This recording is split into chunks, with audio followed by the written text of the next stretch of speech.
ஹரஹர நம பார்வதி பதஜே. ஹரஹர மகாதேவ. தென்னாடுடைய சிவனை போற்றி, எந்நாட்டவர்க்கும் இறைவா போற்றி. வக்ரதுண்ட மகாகாய சூரியகோடி சமப்பிரப நிர்விக்னம் குருமே தேவ சர்வ காரியேஷு சர்வதா. கணபதி என்றிடக் கலங்கும் வல்வினை, கணபதி என்றிடக் காலனும் கைதொழும், கணபதி என்றிடக் கருமமும் ஆதலால், கணபதி என்றிடக் கவலைகள் தீருமே. எங்களுடைய அன்பார்ந்த டிவோட்டினேஷன் தமிழ் தொலைக்காட்சி நேயர்களுக்கு உங்களுடைய ஜோதிட ஆச்சாரியர் ஜோதிட குரு சிவஸ்ரீ சரவணமாணிக்க சிவாச்சாரியர், முதல்வர் காஞ்சி காமகோடி பீடம் வேத சிவ ஆகம பாடசாலை சங்கரமடம் காஞ்சிபுரம். அலைபேசி 9865098370. அடியனுடைய பணிவான வணக்கங்கள் மற்றும் ஆசீர்வாதங்கள். தற்சமயம் நாம் டிவோட்டினேஷன் தமிழ் தொலைக்காட்சியின் வாயிலாக காண இருக்கக்கூடிய பதிவு அப்படின்னு பார்த்தோம்னா, புத்தாண்டு பலாபலன்கள். புத்தாண்டு அப்படின்னா ஆங்கில புத்தாண்டு வருகின்ற 2025ஆம் ஆண்டு மேஷம் முதல் மீனம் ராசி வரை இந்த 12 ராசி நேயர்களுக்கும் என்னென்ன பலாபலன்கள் எப்படி இருக்கும் அப்படிங்கிறத தான் இந்த பதிவில் நாம் இப்போது பார்க்க இருக்கின்றோம். அன்பார்ந்த விசாகம் அனுஷம் கேட்டை ஆகிய நட்சத்திரத்தில் பிறந்த விருச்சிக ராசி நேயர்களுக்கு இந்த 2025ஆம் ஆண்டு புத்தாண்டு பலாபலன்களை பற்றி தான் இந்த பதிவில் பார்க்குறோம். இந்த 2025ஆம் ஆண்டு எப்படி இருக்கும்? கடந்த ஆண்டெல்லாம் பூரா அர்த்தாஷ்டம சனி, உங்களுக்கு 4ஆம் இடத்துல சனி, இங்கும் இங்கும் அலைச்சல், இடமாற்றம், வேலை மாற்றம், ஒரு இடத்துல நிலையாக இருக்க விட மாட்டார். குடும்பம் எங்கேயோ இருக்கும், நாம் எங்கேயோ இருப்போம், வேலை எங்கேயோ இருக்கும், இதை உருப்படியாக பண்ண முடியாது, அதை உருப்படியாக பண்ண முடியாது, எதிலும் முழுதாக ஈடுபாட்டாக கவனத்தை செலுத்தி பண்ண முடியாத சூழ்நிலையில் தான் இருந்துருந்தோம். நம்ம 4ஆம் இடத்து சனி அதான் காரணம். அர்த்தம்னா பாதி, அஷ்டமம்னா 8. அதான் அர்த்தநாரீஸ்வரன். அர்த்தம்னா பாதி, நாரினா பெண், சிவன் பாதி, அம்பாள் பாதி, அதான் அர்த்தநாரீஸ்வரன். இப்போ அஷ்டமம்னா 8, அர்த்தம்னா பாதி. 8ல் பாதி எவ்வளவு? 4. 4ல் சனி இருந்தால் இடமாற்றம், வேலை மாற்றம், துன்பம், துயரம், அலைச்சல், சங்கடங்கள், உடல் உபாதைகள், இந்த மாதிரி தொலைகள்லாம் கொடுக்கும். அதிலிருந்து மீண்டு வரக்கூடிய ஒரு காலம் அப்படிங்கிறது இந்த 2025ஆம் ஆண்டு உங்களுக்கு ஏற்படுது. தைரியமாக இருக்கலாம், இனி அந்த பிரச்சனை இல்லை, ஸ்திரமான இருக்கக்கூடிய ஸ்தானத்துக்கு வரீங்க. அப்பேற்பட்ட 2025ஆம் ஆண்டு ராசியிலே ஆரம்ப காலத்தில் புத பகவான் சஞ்சரிக்கிறார். புது புது யுக்திகளை கையாளக்கூடிய நேரம். தொழிலில், உத்தியோகத்தில், வியாபாரத்தில் புதிய யுக்திகள், புதிய முயற்சிகள், புதிய வேலை வாய்ப்புகள், அதன் மூலமாக புதிய வருவாய், நமது பெயர், புகழ், கௌரவம், அந்தஸ்து வெளியில் தெரியும். அந்த மாதிரி ஒரு நேரம் அப்படின்னு வச்சுக்கலாம்.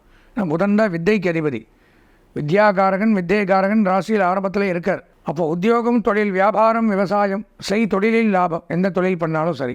புதன் இருக்கிறதுனால கல்வித்துறையில் சிறந்து விளங்கலாம், ஞானம் பெறலாம், அறிவு பெறலாம். கல்வித்துறையில் இருந்து வந்த தடைகள் விலகும். கல்வி பயிலக்கூடிய மாணவர்கள் முன்னேற்றத்தை அடையக்கூடிய ஒரு நேரம் அப்படின்னு வச்சுக்கலாம். நான் சொன்ன மாதிரி கல்வி கூடங்கள் வச்சு நடத்துகிறவங்க, கல்லூரிகள் நடத்துகிறவங்க, கல்விச்சாலைகள், இந்த மாதிரி கல்வி சம்பந்தமான தொழில்கள் பண்ணக்கூடியவர்களும் முன்னேறலாம். இந்த வருஷத்தில் அதிகமான வருவாயை ஈட்டலாம். மாணவர்களும் நல்லா படிக்கலாம். அதே மாதிரி இந்த கணினி சம்பந்தமான தொழில், எழுத்து சம்பந்தமாக, கணித சம்பந்தமான தொழில், அக்கௌண்ட்ஸு பார்க்குறது, ஆடிட்டிங் தொழில், ரைட் ஒர்க்கு, எழுத்து வேலைகள், ஆவண காப்பகம், பத்திரப்பதிவு, கணினி தயாரிப்பவர்கள், கம்ப்யூட்டரில் ஒர்க் பண்ணுறவங்க, பழுது பார்ப்பவர்கள், ஐடியில் இருக்கிறவங்க, இவங்களுக்கெல்லாம் மிகச்சிறப்பானதொரு பொன்னான வாய்ப்பு அப்படிங்கிறது இந்த ஆண்டு ஏற்படுது. ராசிக்கு 2ஆம் இடம் அப்படின்னு பார்த்தோம்னா சூரிய பகவான் ஆரம்பத்திலேயே இருக்கார். மிகச்சிறப்பு. என்ன, கொஞ்சம் பேச்சுவார்த்தைகளில் கவனமாக இருக்கணும் இந்த வருஷம். வாய் வார்த்தையை விட்டுட்டோம்னால் திருப்பி வாங்க முடியாது. அதனால் நிதானம், பேச்சில் நிதானம் அப்படிங்கிறது அவசியம். உஷ்ண வார்த்தை அப்படிங்கிறது சூரியன் இருக்கிறதுனால பேச்சில் கோபங்களும் ஒரு கடுமையான சொற்களும் வந்துடும். நமக்கு தெரியாமையே, அது நமக்கு தெரியாது, நம்ம நல்லது தான் சொல்லுவோம், அதை நம்ம யோசிக்கவும் மாட்டோம். ஆனால் அதை எடுத்துக்கிறவங்க தப்பாக எடுத்துப்பாங்க. இப்படி சொல்லிட்டானே, அந்த புரிஞ்சு கொள்ளுதல் அப்படிங்கிறது தவறாக இருக்கும். அதனால் நம்ம யோசித்து பேசணும், பேசுறதுக்கு முன்னாடி யோசிக்கணும். ஓகேங்களா? தகப்பனார் வழி சொத்துக்கள் கிடைக்கும், அதை வைத்து ஒரு வருமானத்தை ஈட்டலாம். தகப்பனார் இருந்தால் அவருக்கு அரசு உத்தியோகம், அரசு பதவிகள், அதில் இருந்தார்னா பதவி உயர்வு, சம்பள உயர்வு, இந்த மாதிரிலாம் கிடைக்கும். அரசியலில் ஈடுபடலாம், நன்மைகள் உண்டாகும். 3ஆம் இடத்துல பார்த்தோம்னால் ஒன்றும் இல்லை. 4ஆம் இடத்துல சுக்கிரன் சனி சேர்க்கை மிகச்சிறப்பு. பொருளாதாரம் இரட்டிப்பாகும், வருவாய் அதிகரிக்கும். புதிய புதிய முதலீடுகளில் நம்ம இன்வெஸ்ட்மெண்ட் அப்படிங்கிறது பண்ணலாம். நான் சுக்கிரனோடு சனி சேரும் பொழுது தான் இன்வெஸ்ட்மெண்ட் பண்ணுறது. ஷேர் மார்க்கெட்டில் எல்லாம் போடுறோமில்ல, இந்த மாதிரி இன்வெஸ்ட்மெண்ட் பண்ணி வச்சோம்னால் பிற்காலத்தில் அது நமக்கு உதவிகரமாக இருக்கும். அதுக்குண்டான நேரம் இந்த ஆண்டு. சுக்கிரனோட சனி இருக்குது. உடன் பிறந்த சகோதரிகள், சகோதரர்கள் மூலம் அனுகூலங்கள் ஏற்படும். அசையாத சொத்துக்கள் வாங்கக்கூடிய அமைப்பு ஏற்படும். ஆபரணங்கள் சேர்க்கை, குறிப்பாக சொல்ல போனால் நான் முதல்ல சொன்ன மாதிரி ஆபரண தொழில், நகை வியாபாரிகள், நகை செய்பவர்கள், ஜுவல்லரி வச்சுருக்கிறவங்க, டெக்ஸ்டைல் பிஸ்னஸ் வச்சுருக்கிறவங்க, பஞ்சு, பருத்தி, நூல், துணி தயாரிப்பு, துணி வியாபாரிகள், ஆடை தயாரிப்பு, அலங்கார பொருட்கள் தயாரிப்பு, ஃபேன்சி பொருட்கள் தயாரிப்பு, இது சம்பந்தமான துறையில் ஈடுபட்டு வியாபாரங்கள் பண்ணக்கூடியவர்கள், எழுது பொருட்கள், பேனா, இந்த மாதிரி சொல்கிறோம்ல, பேப்பர், அலுவலக உபயோகப் பொருட்கள், பள்ளிக்கு தேவையானது, இந்த மாதிரி இதெல்லாம் தயாரிக்கிறவங்க, அதில் பணியாற்றக்கூடியவர்களுக்கும் நன்மைகள் சற்று கூடுதலாக உண்டாகுது. 5ஆம் இடத்து ராகு பயிற்சியாய் 4ஆம் இடத்துக்கு வந்து அவரும் சேர்றார். அப்போ மிகச்சிறப்பு. ஒரு ஹோட்டல், ரெசார்ட், லாட்ஜ், தங்கும் விடுதிகள் இதெல்லாம் வாங்கலாம், நிர்வாகம் பண்ணலாம். பத்திரப்பதிவுத்துறை, வருமான வரித்துறை, வருவாய்த்துறை, சேல் டேக்ஸ், இன்கம் டேக்ஸ்லாம் அதில் பணியாற்றக்கூடியவர்களுக்கெல்லாம் பதவி உயர்வு, சம்பள உயர்வு, பாராட்டுக்கள் குவிந்த வண்ணம் இருக்கும். உடல்நல ரீதியாக இருந்து வந்த நரம்பு ரீதியான பிரச்சனைகள், சீதள சம்பந்தமான நோய் அப்படின்னு சொல்லுவாங்க. சீதளம்னா குளிர்ச்சியாக, இருமல், ஆஸ்துமா, நுரையீரல் பிரச்சனைகள், சளி இதெல்லாம் வந்திருக்கும், நிவர்த்தியாகும். இப்போது ராகு பயிற்சியானால் நிவர்த்தியாகும், கவலைப்பட வேண்டியதில்லை. அடுத்ததாக பார்த்தோம்னா குரு பகவான் 7ஆம் இடத்தில் இருக்கார், அது நன்மை. இந்த ஆண்டு குரு பகவான் 7ஆம் இடத்தில் இருக்கிறதுனால தடைபட்டு வந்த திருமணங்கள் நிச்சயிக்கப்படும். திருமண யோகம் அப்படிங்கிறது வந்தாச்சு. திருமண பிராப்தி அப்படிங்கிறது உண்டு. விரும்பிய வரனை திருமணம் செய்யலாம். குழந்தை பாக்கியம் இல்லாத தம்பதிகளுக்கு குழந்தை பாக்கியம் உண்டாகும். பூர்வீக சொத்துக்கள் லாபங்கள் ஏற்படும். பழைய கடன்கள் நிவர்த்தியாகும். மருத்துவத்துறை, உணவுத்துறை, சுகாதாரத்துறை, மின்சாரம், காவல்துறை, கப்பல், விமானம், இந்த மாதிரி துறையில் பணியாற்றக்கூடியவர்களுக்கு இந்த 2025 மிகச்சிறப்பு. நன்மைகள் கூடுதலாக உண்டாகும். பழைய கடன்களை நிவர்த்தி செய்யலாம். வீட்டிற்கு தேவையான அனைத்து பொருட்களும் வாங்கலாம், வீடும் கட்டலாம். ஏன்னா குரு பலன் இருக்கிறதுனால சகல நன்மைகளும் கிடைக்கக்கூடிய ஒரு அமைப்பு அப்படிங்கிறது ஏற்படுது.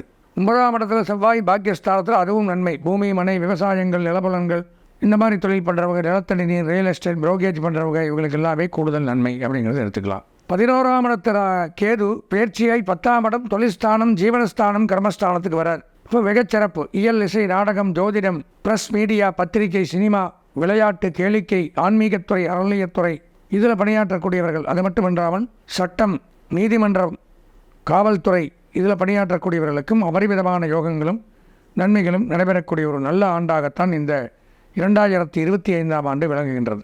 பொதுவாக பார்த்தோம்னா விருச்சிக ராசி அப்படின்னு எடுத்துட்டால் 2025 இவங்க போன வருஷம் பட்ட கஷ்டத்துக்கெல்லாம் ஒரு தீர்வு. வீடு வாங்கலாம், வீடு கட்டலாம், கடன் தீரும், திருமணம் நடக்கும், நல்ல படிப்பு வரும், உத்தியோகத்தில் உயர்வு ஏற்படும், வெளிநாடு போக்குற வாய்ப்புகள் உண்டாகும். எந்த தொழில் பண்ணாலும் அதில் சாதிக்கலாம். இப்போ விருச்சிக ராசி அப்படின்னு எடுத்துட்டால் இந்த 2025ஆம் ஆண்டு ஒரு 95% நன்மைகளை பெறக்கூடிய அமைப்பு இருக்குது. அதில் கல்வி பயிலக்கூடிய மாணவர்களுக்கு 90% நன்மைகள். கலைத்துறை, அரசியல்வாதிகள், பெண்கள், இவங்களுக்கும் 95% நன்மைகள். சுய தொழில், உத்தியோகம், வியாபாரம், மற்ற இதர வேலைகள், உத்தியோகத்தில் இருக்கிறவங்க 100% நன்மைகளையும் பெறக்கூடிய வாய்ப்பை பெறுகிறார்கள். எனவே விருச்சிக ராசி மிகச் சிறப்பான அமைப்பை பெறக்கூடிய அமைப்பில் இருக்கிறதுனால இந்த ஆண்டு எந்த கவலையும் வேண்டியதில்லை. நாம் இது வரைக்கும் இந்த பொதுவான கோச்சார பலாபலன்கள் அப்படிங்கிறத வச்சு தான் இந்த பலாபலன்கள் சொல்ல முடியும். கோன்னா கிரகங்கள், சாரம்னா பயிற்சி ஆகுதல், நகருதல், மூவாகிறதுன்னு அர்த்தம். இப்போது கிரகங்கள் நான் முதல்ல சொன்னேன், 9 கிரகங்கள், 12 ராசிகள். ஒரு ராசியை விட்டு மற்றொரு ராசிக்கு கிரகங்கள் போவதற்கு பெயர் தான் பயிற்சி. அப்படி இந்தந்த கிரகங்கள் இந்தந்த இடத்துல இருந்தால் இந்தந்த நன்மை தீமைகள் அப்படின்னு வச்சு தான் நாங்கள் எல்லாருமே இந்த பொதுவான பலன்களை சொல்கிறோம். இந்த பொதுவான பலன்களில் சில பேருக்கு இந்த பலாபலன்கள் சாதகமாகவும் இருக்கலாம், பாதகமாகவும் இருக்கலாம். ஏன்னு பார்த்தோம்னா நம்மளுடைய சொந்த ஜாதகம், அந்த சொந்த ஜாதகத்தில் பலாபலன்கள் மாறுபடும், வேறுபடும். அதுக்கும் டிஃப்ரெண்ட் வரும். அதுதான் நமக்கு இண்டிவிஜுவலாக பேசும். இப்போ அதில் இந்த கிரகங்கள் இந்த இடத்துல இருக்குது, நடப்பு தசாபுத்தி என்ன நடக்குது, இதெல்லாம் பார்த்தும் இந்த காம்பவுண்டாக இந்த கோச்சார பலன்கள் நான் சொல்ல பலன்களையும் சேர்த்து பார்த்தால்தான் நமக்கு நன்மை நடக்குமா தீமை நடக்குமா நம்ம தெரிஞ்சுக்க முடியும். அதற்கு தாங்கள் என்ன பண்ணணும் அப்படின்னா, அவசியம் ஒரு முறை உங்களுடைய சொந்த ஜாதகத்தை பார்த்து பலாபலன்களை தெரிஞ்சுக்கணும். அப்படி சொந்த ஜாதகத்தை பார்த்து பலன்கள் தெரிந்து கொள்ள இந்த ஸ்க்ராலிங்கில் இருக்கிற எங்களுடைய தொலைபேசி எண்ணுக்கு தாராளமாக தொடர்பு கொண்டு தாங்கள் சொந்த ஜாதகத்தை பார்த்து முழு விவரங்களையும் தெளிவான பலாபலன்களையும் தெரிந்து கொண்டு இருக்கக்கூடிய இன்னல்களிலிருந்து வெளிவரணும். நாமெல்லாம் இந்த யூடியூப்பில் இந்த சேனலில் நம்ம சேனலில் வச்சுருப்பேன். டிவோட்டினேஷன் தமிழ் தொலைக்காட்சி மற்றும் டிவோட்டினேஷன் ப்ளஸ் தொலைக்காட்சி, இதில் எல்லாம் நம்ம நிறைய நிகழ்ச்சிகள், ஆன்மீக நிகழ்ச்சிகள் நாம் பண்ணிட்டு வரோம். பார்க்குறீங்க நீங்களுமே. கோச்சார ரீதியான பொதுவான பலன்கள், குரு பயிற்சி, சனி பயிற்சி, வக்கர பயிற்சி, புத்தாண்டு பலன்கள், இந்த மாதிரி நிறையா ஜோதிட சம்மந்தமாக, ஆன்மீக சம்மந்தமாக பார்க்குறோம். நான் முதல்ல சொன்ன மாதிரி இந்த பார்க்கறது அப்படிங்கிறது பொதுவான ஒரு விஷயம்தான். பொதுவான பலன்கள் 10ஓட 11 தான் பார்க்குறோம். அது போக ஜாதகம் அப்படின்னா என்னென்னு தெரிஞ்சுக்கணும். முதல்ல நிறைய பேருக்கு ஜாதகம்னா என்னென்னே தெரியாது. அதனால் ஜாதகத்தை பார்த்தா தெரிஞ்சுக்கலாம், இந்த நேரத்தில் இதை பண்ணலாம் அப்படின்னு முடிவெடுக்கிறாங்க. ஜாதகம் அப்படின்னா ஜாத்தம் அப்படிங்கிற சொல்லிற்கு என்ன அர்த்தம்னா பிறப்பு, ஜனனம் அப்படிங்கிற வார்த்தையிலிருந்து வந்தது தான் ஜாதகா. ஜாத கர்மம் அப்படின்னு சொல்லுவாங்க, பிறப்பினுடைய கர்மாக்கள். ஜாதகம் அப்படின்னா பிறப்பு, அகம்னா நம்மளை பற்றி குறிப்பு, பர்த் சார்ட். எல்லாத்துக்கும் ஒரு குறிப்பு இருக்குல்ல, பயோடேட்டா கேட்குறாங்க வேலைக்கு போனால். அந்த மாதிரி பிறப்பினுடைய குறிப்பு. அந்த பிறப்பு எப்படி உண்டாகுது? எல்லாம் என்ன நினச்சிக்கிறீங்க? 12 கட்டத்தில் இருக்கிற கிரகங்கள் தான் ஜாதகம்னு நினச்சிக்கிறீங்க. உண்மை அதுதான். ஆனால் இந்த பிறப்பினுடைய கட்டம் எப்படி அமையுது? நீங்களோ நானோ அவரோ மற்றவர்களோ கேட்டு நம்ம பிறக்கிற நேரத்தில் இந்தந்த கட்டங்கள்னு இந்தந்த கிரகங்கள் தான் இருக்கணும்னு கேட்டு யாரும் வாங்கிட்டு வர்றதில்லை. அது இருக்கிற நேரத்தில் நாம் பிறக்கும் பொழுது நாம் பிறந்த நேரத்தில் அந்த கட்டத்தில் இருக்கக்கூடிய கிரகங்கள் நல்லது இருக்கலாம், கெட்ட கிரகங்களும் இருக்கலாம். இப்போ எப்படி அந்த பிறப்பு அமையுதுன்னு பார்த்தீங்கன்னா, ஜனனி ஜென்ம சௌக்கியானா வர்தனி குலசம்பதா பதவி பூர்வ புண்ணியானா லிக்கியதே ஜென்ம பத்திரிகா. பூர்வ புண்ணியங்கள் 21 தலைமுறையில் நாம் செய்த பாவங்கள் புண்ணியங்களை வைத்துத்தான் பதவி. இந்த ஜென்மாவில் நமக்கு பதவி கிடைக்கிது. நீ இவனாரு, நீ அவனாரு, நீ இந்த வேலையை செய், நீ அந்த வேலையை செய்ன்னு சுவாமி நமக்கு ஜாதகத்தை அமைச்சு கொடுக்குறார். ஒரே விருச்சிக ராசியில் பிறந்திருக்கலாம், ஒரே மீன ராசியில் பிறந்திருக்கலாம். அவன் பிரைம் மினிஸ்டராக இருப்பான், இவன் இங்கே சாப்பாட்டுக்கே கஷ்டப்பட்டுருப்பான். ராசியும் இதுவும் சம்மந்தம் இல்லை. புரிஞ்சுதா? அப்படி தான் இந்த கோச்சார பலன்கள் மற்றதெல்லாம். நம்மளுடைய சொந்த ஜாதக கட்டங்களில் என்ன கிரகங்கள் வீக்காக இருக்குது, எந்த கிரகங்கள் நல்லா இருக்குது. நல்லா 9 கிரகங்கள், 8 கிரகங்கள் நல்லா இருந்தும் ஒரே ஒரு கிரகம் சரியில்லை அப்படின்னா இந்த 8 கிரகத்தினுடைய நல்ல பலாபலன்களும் வீணாக போயிடும். ஏன்னா ஒரு குடம் பால் இருக்குது, ஒரே ஒரு சொட்டு விஷம் போகிறோம், தூண்டு விஷம் போகிறோம், இந்த ஒரு குடம் பாலும் விஷமாயிரும். அப்போ நல்ல கிரகத்தையும் ஒரு கெட்ட கிரகம் இருந்தால் கண்டிப்பாக நல்ல கிரகத்தினுடைய பலாபலன்களையும் தடை செய்துவிடும். எனவே இந்த ஜாதகம் அப்படிங்கிறது நாம் கேட்டு வாங்கிட்டு வர்றதில்லை, இறைவனாக பார்த்து கொடுக்கறது. அப்பேற்பட்ட ஜாதகத்தில் நமக்கு இருக்கக்கூடிய கெட்ட பலாபலன்கள் என்னென்ன, நல்ல பலாபலன்கள் என்னென்ன அப்படிங்கிறது எப்படி தெரிஞ்சுக்க முடியும்? ஜாதகம் அவசியம் ஒரு தடவை பார்த்தா தான் தெரிஞ்சுக்க முடியும். நாங்கள்லாம் பாரம்பரியமாக எனக்கு தெரிந்து ஒரு 21 தலைமுறையாக நாங்கள் இந்த ஜாதகம் பார்த்துருவோம். தாத்தா, அப்பா, உப்பாட்டனார் இப்படியெல்லாம் அதனுடைய ஜாதிட அரிச்சுவடி நூல்கள், இந்த மாதிரி சித்தர்கள் இவங்களாம் எழுதி வைத்துட்டு போன நூல்கள் அடிப்படையில் தான் பலன்களை சொல்கிறோம். அதை வச்சு தான் ஜாதகம் பார்த்து பலன்கள் சொல்கிறோம். அதனால் இந்த ஜாதகத்தை முழுமையாக பார்த்தால் மட்டும்தான் நமக்கு இண்டிவிஜுவல் பலாபலன்கள் நமக்கு மட்டும் எப்படி இருக்கும். இப்போ கன்னிராசின்னு எடுத்தால் கன்னிராசியில் பல கோடி பேர் இருப்பா உலகத்தில். எல்லாத்துக்கும் பொதுவான பலன்கள் நமக்கு சூட் ஆகாது. நமக்குன்னு தனியாக இருக்கக்கூடிய சொந்த ஜாதகத்தை பார்த்தால் மட்டும்தான் முழுக்க தெரிந்து கொண்டு அதற்குண்டான தேர்வுகளை களைய முடியும், தேர்வுகளை காண முடியும், பிரச்சனைகளை களைய முடியும். எனவே அவசியம் தாங்கள் சொந்த ஜாதகம் பார்த்து முழு பலாபலன்களையும் தெரிந்து கொண்டு இருக்கக்கூடிய இன்னல்களிலிருந்து வெளிவரணும்.